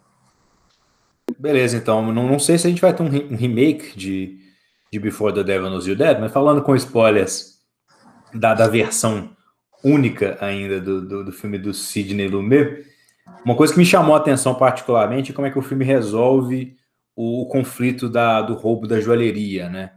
Então, eu achei uma escolha interessante na maneira da execução, especialmente quando o filme, da maneira que ele retrata o personagem do Ethan Hawke, o meio que o castigo que o filme dá, né? O personagem do Ethan Hawke. Eu queria saber um pouquinho do que você achou, com spoilers, do Before the Devil Knows You're Dead, já que foi a minha indicação. Eu achei fantástico, na verdade, porque a estrutura de voltar atrás antes de seguir com as consequências do assalto... É o in medias res, né? Basicamente. Sim. Apesar de que esse in medias res ele é curioso porque ele é menos no final do filme do que usualmente o in medias res é, né? Sim, sim. Tem bastante coisa que acontece, na verdade, depois do assalto, né? Uhum. Eu acho que ele funciona muito bem, na verdade. A estrutura funciona muito bem, na verdade, porque ela consegue... E, assim, não só na questão da estrutura, mas você consegue aprender muito bem quem eram esses personagens, de novo, em virtude da atuação e do roteiro que sabe te entregar quem são aquelas pessoas mostrando e não te falando, né? Então, você consegue entender um pouquinho o personagem do Philip Seymour Hoffman, você consegue entender qual que é o relacionamento dele, da Marisa Tomei, que faz total sentido quando o filme lá na frente te mostra que o irmão dele está tendo um caso com a mulher dele. Uhum. Isso, né? Eu falei Ethan Hawke, eu quis dizer Philip Seymour Hoffman, tá, pessoal? Só para constar. Agora que eu percebi na minha cabeça que eu falei que o personagem do Ethan Hawke é castigado, o personagem do Philip Seymour Hoffman é castigado. Sim, o personagem do Philip Seymour Hoffman é castigado. Isso, de novo, essa questão da relação do Ethan Hawke com a Marisa Tomei agrega bastante também para o conflito que o filme te apresenta mais ou menos na metade ali, que é de certa forma uma inveja, na verdade 100% uma inveja que o Philip Seymour Hoffman tem por toda a história pregressa, de como os pais tratavam o Ethan Hawke, como os pais tratavam ele. Esse relacionamento do Albert Finney, né, que é o pai da família, no caso, que se torna obcecado com o caso. Tem com o Philip Seymour Hoffman na metade do filme, funciona incrivelmente bem, porque ele é o assim, soco no estômago final, porque é como se você, né, como se você não, você tivesse causado a pior dor que seu pai já sentiu, sem seu pai saber, e seu pai depois, logo em seguida, se desculpa por uma injustiça que ele fez no seu passado. Eu li até uma curiosidade interessante sobre isso, que o Sidney Lumet falou que a cena em que o Philip Seymour Hoffman e a Marisa Tomei estão no carro, em que ele para o carro, e basicamente tem o breakdown do personagem ali, que ele, né, ele é no ponto mais vulnerável dele em toda a história, foi a cena mais impressionante no quesito atuação que ele já viu na vida dele. Não, por Sidney Lumet falar isso. Na verdade, ele falou que foi a cena mais impressionante da atuação na qual ele já esteve envolvido. Ele fez 12 anos de uma sentença.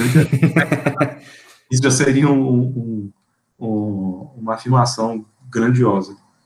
Mas o personagem do Philip Seymour Hoffman funciona muito bem.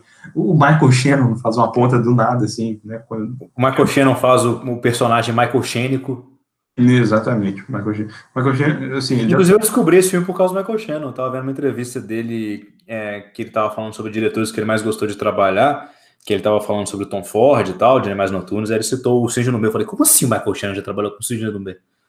Aí eu encontrei o Before the Devil Knows You're Dead, e ele, inclusive, que citou muito essa questão dos ensaios e tal, que era um estilo de direção que ele não estava acostumado, porque o Tom Ford também é assim, aparentemente.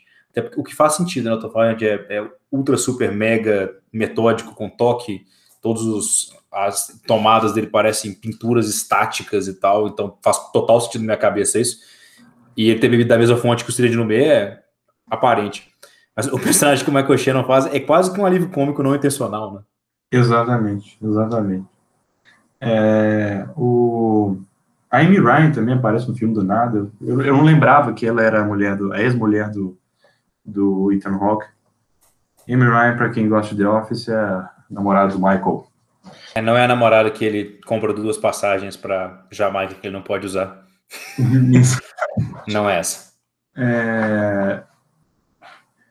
O desfecho dos personagens, pulando um pouco mais para frente do filme, tenho certeza que a gente vai falar mais coisa, desvencilhar mais sobre a metade dele, mas pulando para o final, eu achei o desfecho perfeito porque ele casa o relacionamento, o final trágico inevitável do pai com o filho, na qual ele teve mais atrito a vida inteira. Eu obrigo o pai a cometer a decisão horrível, mas justificada na cabeça do personagem. Ele deixa o Ethan Hawke passar impune, apesar dele não ser impune, porque o Ethan Hawke é o personagem mais, tipo assim, fraco, não fraco no sentido de mal caracterizado, mas fraco no sentido de estrutura de poder dos personagens do filme. Então é interessante que ele deixa o personagem dele impune, no sentido que ele não escapa com a vida, mas ele já era uma pessoa, né, incrivelmente problemática. A partir de então ele perdeu o sustento dele, já que ele não vai conseguir trabalhar direito na empresa. E é interessante até porque o filme não te fala isso, mas uma caracterização parece sutil, porque o irmão dele é um superior na mesma empresa. Então faria total sentido para ele colocar o irmão dele ali, usar um pouquinho do nepotismo ali naquela empresa. Então é interessante ver como que, apesar dele ter escapado com vida, ele provavelmente, e ter escapado com dinheiro, além de tudo, ele vai estar marcado para o resto da vida. Um personagem que não tem tanta expressão ou força, não é uma pessoa, né, muito inteligente, a verdade é essa. É como se fosse o... Não é a faca, mas afiado do faqueiro. Exatamente. É basicamente o desfecho que o filme não dá uma saída honrosa, mas, né, não dá necessariamente a morte com o castigo. O castigo dele vai ter que viver com tudo que ele acabou de fazer. Coisa que o Philip Seymour Hoffman provavelmente não sentiria remorso, mas ele sim. Então, assim, cada castigo encaixou bem com a personalidade de cada personagem. Inclusive, a estrutura eu acho muito legal, porque assim, eu evitei citar isso na parte sem spoilers evidentes, né? Mas o fato da loja ser dos pais deles, né? Em tese ser um crime sem vítima, porque eles têm seguro e eles vão fazer tudo dar certinho, porque eles conhecem o funcionamento, etc e tal. Isso aumenta muito os stakes do filme, né? Porque é uma representação literal do conflito que o Philip Seymour Hoffman tem com os pais, e as consequências são muito mais altas, justamente porque envolve a questão de dentro da mesma família, né? Então, primeiro que eu acho engraçado, não que eu acho engraçado, eu achei curioso, que eu esperaria, conhecendo a carreira desses dois atores, que o casting fosse reverso. Que o Philip Seymour Hoffman fosse o cara bonzinho, relutante, que gosta mais do irmão do que é saudável para ele, e que o Ethan Hawke fosse o trambiqueiro. Então, eu achei interessante a escolha do Philip Seymour Hoffman ser o trambiqueiro, e especialmente que ele tinha um plano perfeito, que ele ia usar o dinheiro para fugir para o Brasil e não sei mais o quê, que é um tipo de plot que você vê várias vezes no cinema, né? É o plot, por exemplo, do filme A Casa, que teve agora do filme espanhol da Netflix, que é o estilão de filme de plot perfeito, que todas as engrenagens encaixam, e aí, etc, né? Que por muitas vezes esse filme você fica com medo disso acontecer, porque seria barato, e aí o filme fala assim, olha, você acabou de prestar atenção aqui no assalto, no planejamento e tal. Opa, o filme não é sobre isso. Parabéns, você acabou de descobrir que o filme é um drama familiar.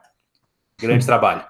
Então, isso é muito legal, porque da mesma forma que o Sidney Lumet consegue fazer um filme de courtroom drama sem mostrar um julgamento, ele consegue fazer um filme de heist que não é sobre o roubo, né? É igual o Tarantino faz um filme de heist que não mostra o heist.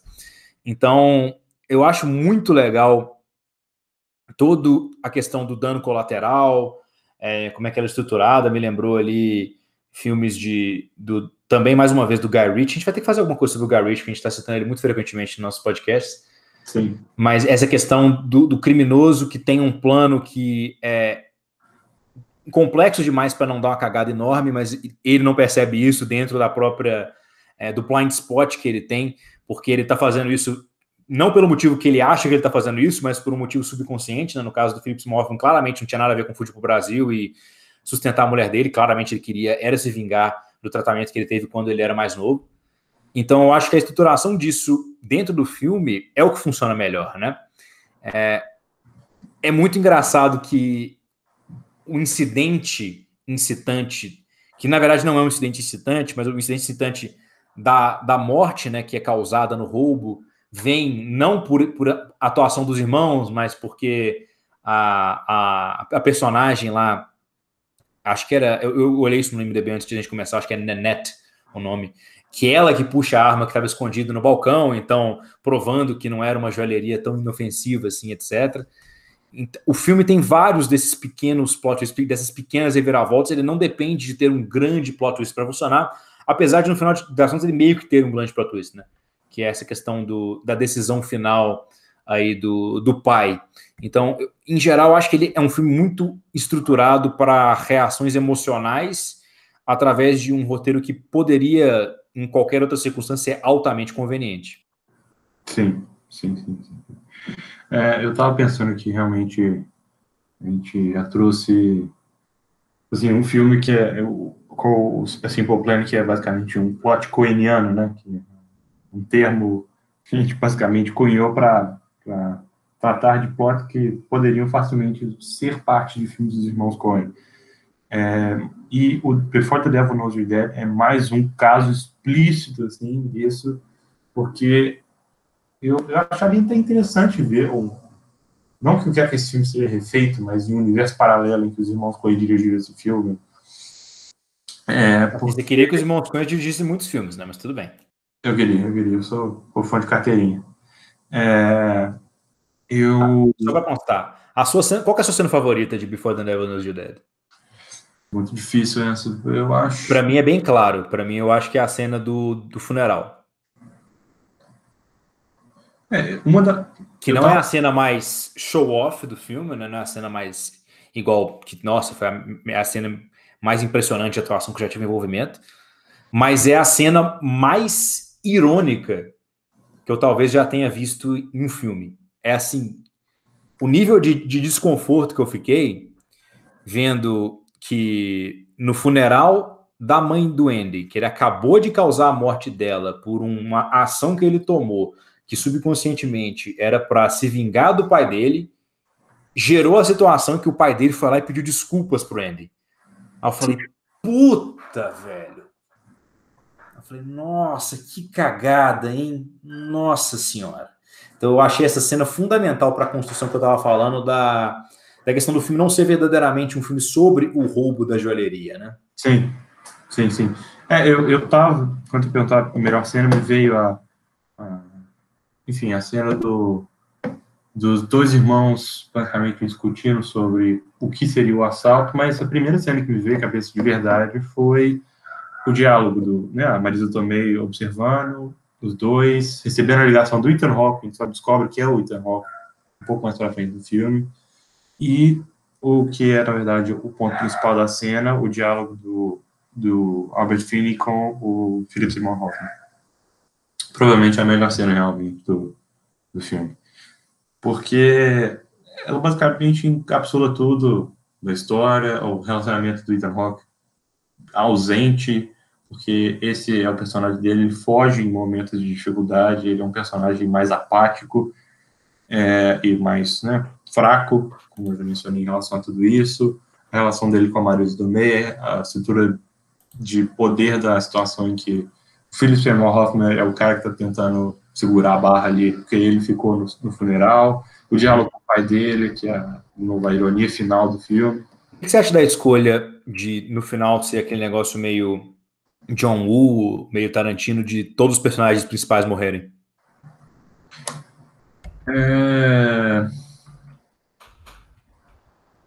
Bom, eu acho que casou, na verdade, porque, de novo...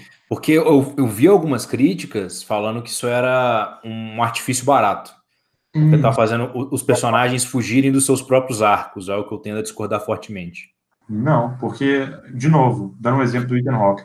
O Ethan Hawke e o Albert Finney não morreram, eles são dois dos personagens mais importantes do filme. Uhum. Aqueles personagens que se meteram na violência, e alguns deles, inevitavelmente, é aquela questão.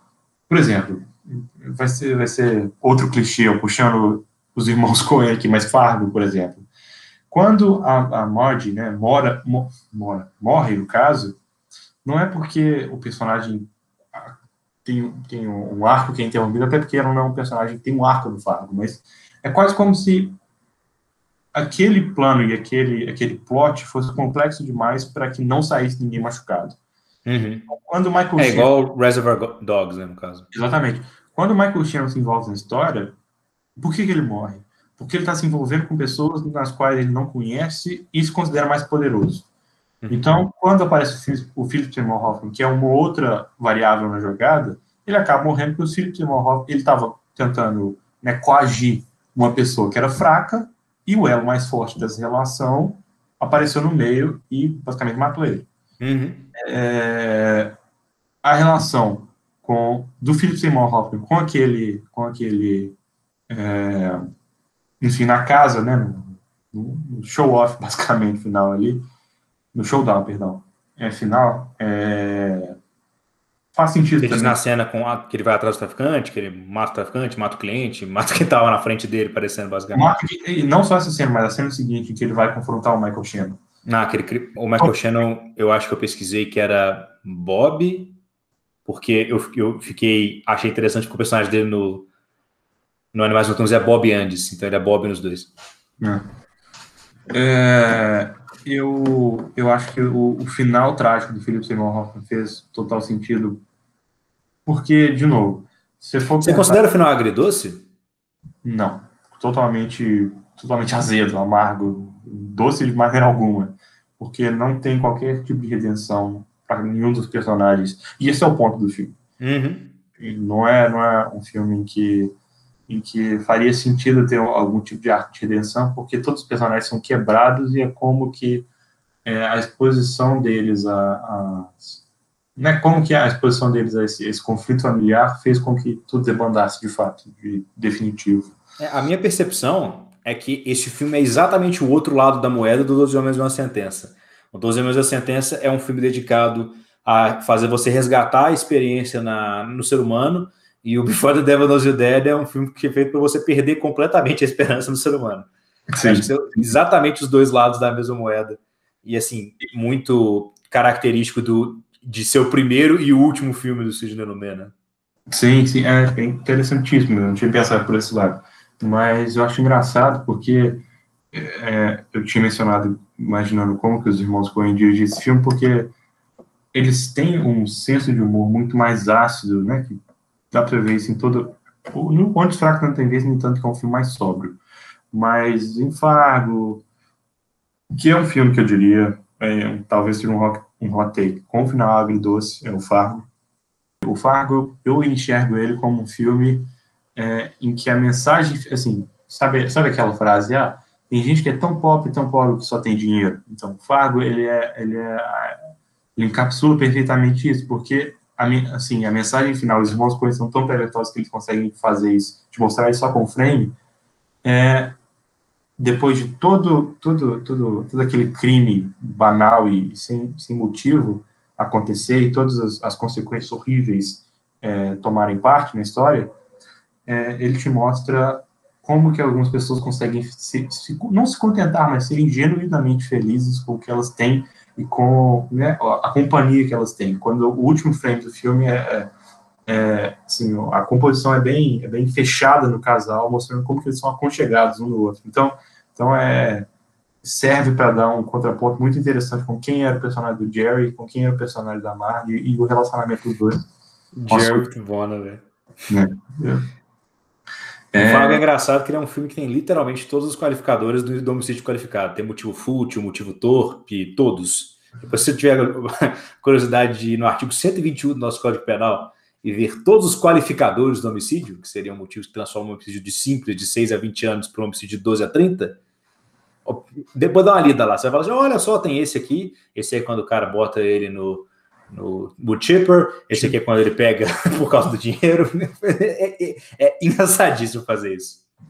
E é engraçado porque eu fico imaginando como que os irmãos Coen iam transformar essa história trágica. Obviamente eles vão mudar alguns bits, né, porque não faz sentido terminar exatamente como termina, porque toda a construção é feita para ser um final amargo, mas trágico, e dentro da experiência humana eles trariam talvez mais uma pegada cômica para isso tudo. Eu acho interessante pensar nisso, mas de forma alguma eu acho que o destino dos personagens foi barato. Porque todos ali, basicamente, a maioria, na verdade, teve o que mereceu, entre aspas, pelo que foi atrás, pelas decisões que tomou, né? Já que eu mencionei o Fargo, eu vi a discussão perfeita, que a filmografia dos irmãos Coen, ela é basicamente eles são bastante Antigo Testamento. Eles são impiedosos com os personagens deles. Um personagem bom não necessariamente vai tirar frutos da bondade, mas um personagem mau vai ser punido impiedosamente. Então, categórica, né? Exatamente. Então, esse é o caso, para mim, do Before the Devil Knows You're Dead. Os personagens, o personagem do Albert Finney, no caso, ele é uma vítima, entre aspas, de tudo aquilo. Vítima até o ponto em que ele, de fato, se torna um assassino, né? Mas isso tirando o juízo de valor do filho dele ser um merda ou não, que ele é. Mas... Pô, o filho dele matou a mãe dele, né, velho? Exatamente. O cara deu um matricídiozão da massa. Exatamente. E nem era complexo de Édipo, foi só tipo assim de... foi só ser um babaca mesmo. Você é um filho da puta. Pior que isso rolou muito em Dark, assim, dando um spoiler aleatório de Dark. Não sei se você já viu Dark, mas a quantidade de matricídios e patricídios que tem é, assim, assustadora. Eu não vou falar interessante, mas... Curioso. Mas todos os personagens, na verdade, tiveram um destino que complementa, na verdade, muito bem o final do arco, como eu já mencionei, o final do Ethan Hawke, terminar com o dinheiro mais quebrado, porque ele é um cara que é muito mais puro, entre aspas, que o irmão dele. Assim, puro no sentido... Ele é ingênuo, né? Puro no sentido de que as decisões horríveis que ele tomou vão afetar ele. Onde que o filho do Samuel Hoffman fugiria para o Brasil e acabou. O Philip Seymour Hoffman teve um fim trágico pelo fato de que ele, né, basicamente ele bota todas as pessoas com peças de xadrez, mas no final ele acaba tomando um tiro de uma mulher que não tinha nada a ver com ele e acaba tendo que ser assassinado pelo pai, sofrendo a maior consequência possível do plot que ele colocou que ele botou para funcionar, digamos assim. O Albert Finney, ele... Essa aí você claramente pensou em inglês e faltou a tradução, né? Exatamente. Tem várias palavras são assim. O Albert Finney, a Marisa Tomei, na verdade, faz sentido também, mesmo ela sendo um personagem bem mais coadjuvante, faz sentido o fim dela e esse fogo cruzado em que ela se meteu. O Albert Finney faz sentido pelo confronto final que ele assim, o destino, entre aspas, obriga ele a ter com o filho dele, onde eles são obrigados entre aspas, né, ele é obrigado a tratar a pessoa que ele viu com olhos mais, assim, carinhosos na metade do filme antes de saber a verdade, e agora eles dão o contraponto máximo, onde ele é obrigado a terminar todo o relacionamento de pai e filho da maneira mais horrível possível. Então, eu acho que, assim, todos os destinos dos personagens do filme fazem sentido com a história, com os temas. E aí você citou mais cedo, Lucas, a questão do brinde irlandês. Como é que você enxerga o título do filme em relação à narrativa? É interessante esse brinde, porque é como se né, o filme estivesse falando para os próprios personagens: tomara que você já tenha fugido de tudo isso antes que a sua punição chegue até você, antes que o diabo saiba que você está morto. Maravilha. Maravilha. Então, mais alguma consideração? Acho que seria um fechamento aí digno do Sétimo Sentido. Sim, eu acho que é uma pena que nós perdemos o Sidney Lumet. Ele fez muita coisa bacana e foi melhor ainda ele ter terminado uma carreira incrível com um filme excelente. Não, foi um diretor muito prolífico, né? Assim, não chegou a ser um Hitchcock, um Spielberg, não, em questão de volume de obras, mas bateu rapidão aqui no IMDb. Acho que ele tem uns bons 50 créditos de direção. E antes que eu me esqueça, é importantíssimo mencionar isso. O Sidney Lumet, ele dirigiu um filme em 82 com o Michael Caine e com o Christopher Reeve. Armadilha Mortal? Chamado Death Trap. Death Trap? Não, mas eu tava vendo nas referências do Rian Johnson, diga-se de passagem. Exatamente. O Sidney Lumet dirigiu o Death Trap, que é o Armadilha Mortal, que é basicamente um filme irmão do Sleuth, né? Do Sleuth. E eu não acho que a gente vai trazer o Death Trap mais pra frente, porque é um filme bacana, mas eu não sei se é tão bacana pra gente trazer ele aqui, mas o Sleuth tem basicamente, não basicamente, mas pensando aqui por alto, o que é o plot, o que é a virada do remake do Sleuth. Até pensando aqui agora, talvez o Kenneth Branagh tenha se inspirado nisso, não sei.